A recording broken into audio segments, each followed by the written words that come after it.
Kompas Petang kembali hadir bersama saya, Cynthia Rompas. Saudara, survei Litbang Kompas menunjukkan Presiden Joko Widodo punya pengaruh di Pilpres 2024. Dukungan Jokowi pada salah satu capres akan semakin memperketat persaingan di Pilpres 2024 mendatang.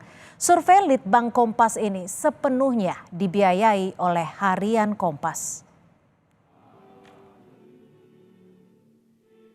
Presiden Joko Widodo punya peran penting di pemilu 2024. Kehadiran Jokowi dalam persaingan politik berdampak pada elektabilitas masing-masing baca pres. Dari hasil survei Litbang Kompas, elektabilitas Ganjar 34,1%, elektabilitas Prabowo Subianto 31,3%, dan Anies Baswedan 19,2%. Litbang Kompas kemudian melakukan simulasi dukungan Jokowi pada salah satu capres dan mengukur pengaruhnya kedua capres lainnya. Jika Jokowi mendukung Ganjar Pranowo, maka elektabilitas Ganjar naik tipis menjadi 34,9%. Dampaknya ke Prabowo, elektabilitas Prabowo turun ke angka 29,7%. Dan elektabilitas Anies juga turun menjadi 17,4%. 18 responden lainnya menjawab tidak tahu. Jika dukungan Jokowi diberikan ke Prabowo, maka elektabilitas Ganjar turun 4% menjadi 30,5%. Dan elektabilitas Prabowo naik signifikan menjadi 35,1%. Anies Baswedan menjadi 17,1%, sementara 17,3% lainnya menjawab tidak tahu. Simulasi berikutnya jika Jokowi mendukung Anies Baswedan.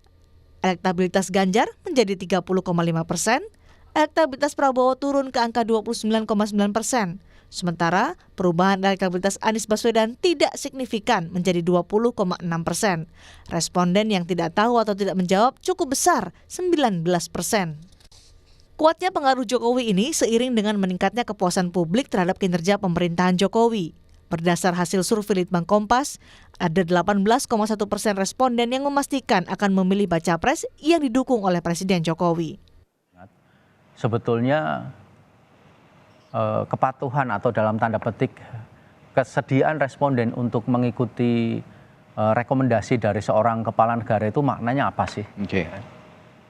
Sebetulnya kalau kita melihat pada pertanyaan-pertanyaan yang lain, jawaban-jawaban responden itu mengindikasikan satu, bahwa citra Presiden Jokowi itu dipandang baik sebagai personal. Okay.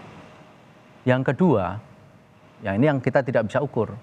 Kecintaan publik terhadap Presiden Jokowi sebagai personal itu tinggi. Nah itu kita bisa lihat di dalam komentar-komentar di dalam media sosial. Jadi dua aspek itu yang tidak banyak kita tampilkan di sini, tetapi dia menjadi baseline, menjadi dasar. Berbagai kalkulasi dan simulasi dalam survei membuktikan bahwa faktor dukungan Jokowi meningkatkan persaingan politik antara Ganjar Pranowo dan Prabowo Subianto di pemilu presiden 2024. Tim Liputan, Kompas TV.